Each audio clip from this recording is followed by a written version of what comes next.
Leopard is making a comeback. I'm very excited about it. The end. Alright, so probably about a year ago now, I did a video on products that don't make it out of my Sephora cart, aka things that just sit in my loves list or like Sephora's wish list. I figured we would do another one. This one is less products that have been sitting in there and like why I haven't made the jump into the shopping cart and just purchase them, and more of just ones that are newer products on Sephora that caught my eye and that I eventually want to purchase but that are just currently chilling in my loves list. So I hope you guys are excited for this video. If you enjoy it while you're watching, you can give it a thumbs up. If you're new here, I upload every Monday, Wednesday, Friday, 6 p.m. Pacific time. You can join the Bayrito family and subscribe. I feel like I need to hiccup and I should probably mute my computer. Alright, so by the way, it is December 28th when I'm filming this, so some of the products that are like new to me right now, you guys might have already heard of or seen in people's first impressions or gotten in PR, whatever. So these are just new like right now on Sephora. But the first item is the Sephora Collection Pro Pigment Palette Warm Matte. So I believe in my last video I did like this, I mentioned the Sephora Pro Palette. I still have not purchased that. I still haven't done it. I don't know why I haven't done it. I probably just need to splurge and buy the Sephora Pro palette. But this one specifically caught my eye because there are 6 shades in here. I can like try out the formula and it's only 20 bucks. So I'm pretty sure I'm gonna be purchasing this one sometime soon. By the way, not sponsored, but every time I shop on Sephora, I do stack it with Ebates because you can get cash back. So you can get additional money off of your order. And I always do check the beauty offers page too on Sephora because they do deluxe samples on there. And sometimes they have sales. Like right now when I'm looking at this, they're having an extra 20% off sale item. So you can find those kind of codes and stuff in the beauty offers section on Sephora too. So make sure to do those 2 things before you buy because you can just save extra money. I'll leave the direct link to Ebates and the beauty offers page down below. But the next item is the Sephora Collection Total Coverage Angled Sponge. This caught my eye because it said total coverage. Wow. Sucker for anything that says coverage on it, apparently. This is $12. So kind of like, you know, a little bit pricey for a sponge. It's kind of like in between a beauty blender and drugstore. I usually really like when sponges have that flat edge on it. I just find it to give me better coverage than like the round beauty blender shaped kind of sponges. So next time I place an order, I'll probably just put this one in my cart. Cover FX released, I think 4 or 5 new primers. This one is obviously the one that caught my attention because it says Dewy Skin Primer, but it just says it nourishes and hydrates the skin and gives you a dewy finish. So it's $38, so not a cheap primer. It says it has peptides, hyaluronic acid, and squalene in it. So I'm excited to try that one. I'm not like, you know, jumping out of my seat to go purchase this or anything. Like this is probably one that I'll sit on for a while and eventually try it out. Maybe if they come out with a trial size that's cheaper, I'll get that one instead. If primers have travel size or trial size versions, I like to purchase those because I rarely go through a whole giant tube of primer. So if I can just get smaller sizes for cheaper, I usually do that. All right, so I saw that Beauty Blender launched a new Dewy setting spray. I am so excited to try this. I first saw just the original. It's like $30, just the setting spray itself. And then for $35, I saw that it came in a flawless face set that basically has, it looks like, is that a mini sponge? Nope. It says it's the original Beauty Blender, the Power Pocket Puff, whatever that is, and then the mini setting spray. So you get half an ounce in that setting spray. And the other one is 1.64 ounces. I don't know, actually. Maybe I'll just purchase the setting spray because I don't really like beauty blenders. But $30 for a setting spray is obviously a bit pricey. I think the Too Faced 3-in-1 that I love, how many?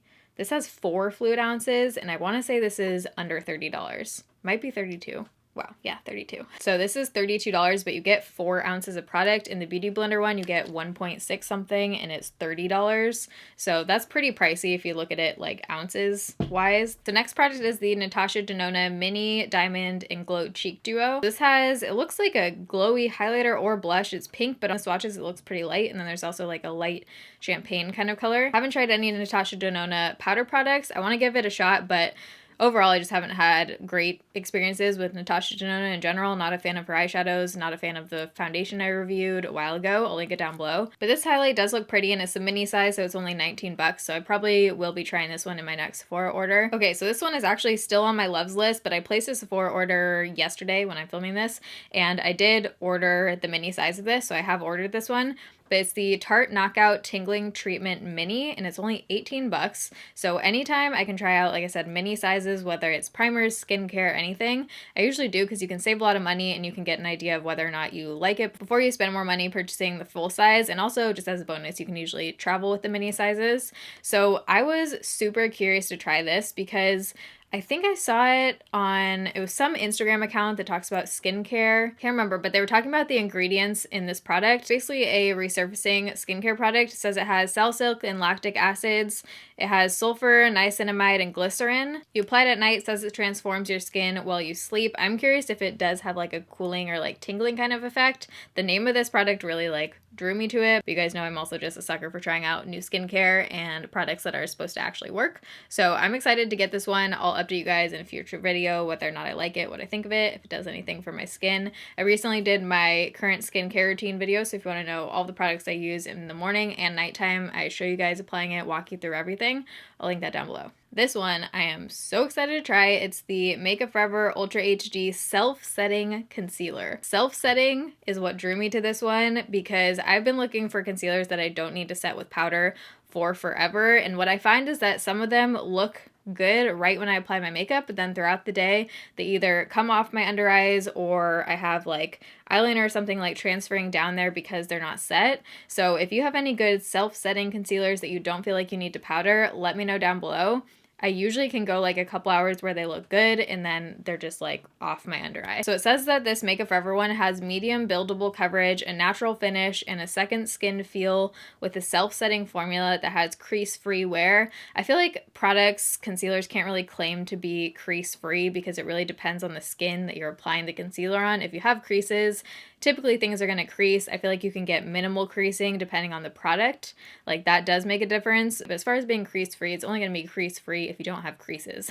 You know what I'm saying? But I am really curious to try this. It says it's hydrating, helps out with dark circles, fine lines, imperfections, blah, blah, blah. So I think I'm going to be ordering the shade 10 Alabaster, probably maybe Pearl 11, but this one retails for $28. All right, next up we have a fairly new setting spray by Estee Lauder. This is the Set and Refresh Perfecting Makeup. It retails for $37. You get 3.9 ounces of product, so the pricing is a little bit more than the Too Faced for around the same ounces. It says it hydrates, revives, and smooths skin on contact, and it says it has electrolytes and caffeine in it, and it's supposed to give you like a radiant finish. So any setting sprays that say glowy, radiant finish, I want to try out. If you guys have tried this one, let me know what you think of it down below. Does it have a fragrance? Let me know down below. Next up is a powder by Cover FX. It's their Perfect Press Setting Powder, and over the years I just feel like I've heard a lot about this, but I've never tried it. I do love the Cover FX Loose Radiant Setting Powder. I don't like the matte one as much as the radiant one just because that's the finish I like, but I've talked about the illuminating setting powder for forever. I don't use powders in the same way that I did when I had oily skin, so I haven't talked about that one in a while, but when I had oily skin, that was a favorite if you like that illuminating finish. But this one is pressed. It comes in 3 shades. It says the light shade is supposed to cover shades 0 to 40. Retails for $32. Typically I like pressed powder is a lot better than loose powder, so because I like the Cover FX loose powder so much, I definitely want to try out this pressed one. So I'll probably be buying this one in my next Sephora order too. I kind of like wait until they do some kind of sale or extra cash back on Ebates or something. I just kind of like hold off if it's not a product that I immediately want to buy to review. Also a product that has been on my loves list for a while now, the Fenty Beauty Gloss Balm. I don't know why I haven't just purchased this one.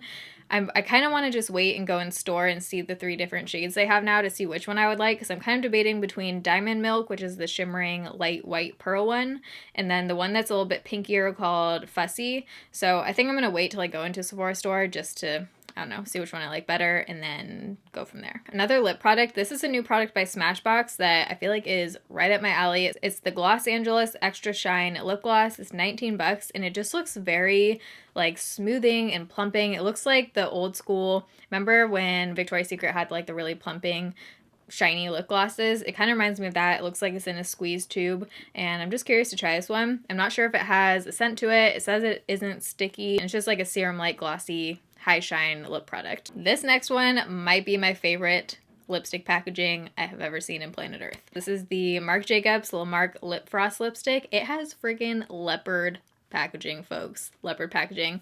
Leopard is making a comeback. Can we talk about that? I need to whip out my leopard robe again.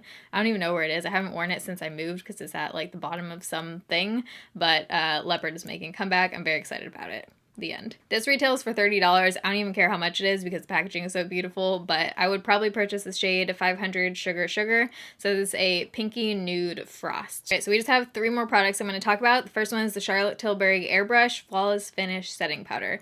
This is one of those products that people just rave about on YouTube. I want to say this is one of the products that Kim Kardashian wears, but I'm not entirely sure on that. It's just supposed to be an ultra fine setting powder that blurs imperfections. It says it visibly reduces shine, which kind of scares me because I like the glow on my dry skin, but it's supposed to be very smoothing. I would get the shade One Fair. It retails for $45. If any of you have similar skin to me and you've tried this, let me know what you think of it. So in my skincare routine video, I mentioned that I'm not a big fan of eye creams because I just haven't found one that I like that doesn't burn my eyes and that I want to reach for. I do like the CeraVe one in the little tube, but I just don't find myself wanting to use that one on a nightly basis. So I've just been kind of looking out for a new eye cream, and in that video a lot of you guys recommended the Kiehl's creamy eye treatment with avocado, and they actually have a mini size on there for $29, so still kind of pricey for a mini. Eye cream is one of those things that takes me at least forever to go through because you only need a tiny bit, so I feel like getting a mini size with eye cream is probably the way to go. But a lot of you guys recommended this one. It says it has avocado oil to hydrate and smooth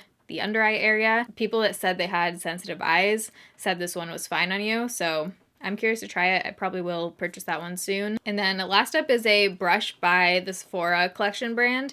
It's the Pro Press Full Coverage Precision Brush number 67. This is $24. Sephora brushes are like weirdly pricey, but I do like this one that I've been using for eye primer. I don't use it for concealer. This is the Sephora 71 brush. It's the Pro Concealer brush, but I've been using it to apply my MAC paint pot. But I have been looking for a replacement for my G38. I've tried probably like 5 different ones at this point, drugstore and high-end, and I haven't found one that's the same, that gives me the same kind of look and feel and stiffness as this brush did, which is discontinued. So I've kind of been on the hunt for a new one. This one looks pretty similar. It looks like it has that domed shape, and it looks like because they're shorter, hopefully it'll be kind of dense like that one. My stomach's growling if you keep hearing sounds. So I'm gonna cut it off there. Those are some of the kind of newer products that are on my Sephora loves list. If any of these specifically stand out that you want me to review, let me know and I can include it in a first impressions video or something. But I hope you guys enjoyed this video. If you did, you can give it a thumbs up. Again, if you're new here, I upload every Monday, Wednesday, Friday, 6 p.m. Pacific time. By the way, lipstick I'm wearing right now is Sephora liquid lipstick in Venom, super pretty red shade. My lashes are AOA $1 lashes in Alexis, and I just put on the Urban Decay glitter liner Midnight Cowboy. Have this thing on my eyes today as eyeshadow. Use both these shades. Diamond Light highlighter, NARS Orgasm blush, and that's about it. But I love you guys. Thanks for watching. See you in my next video. Bye.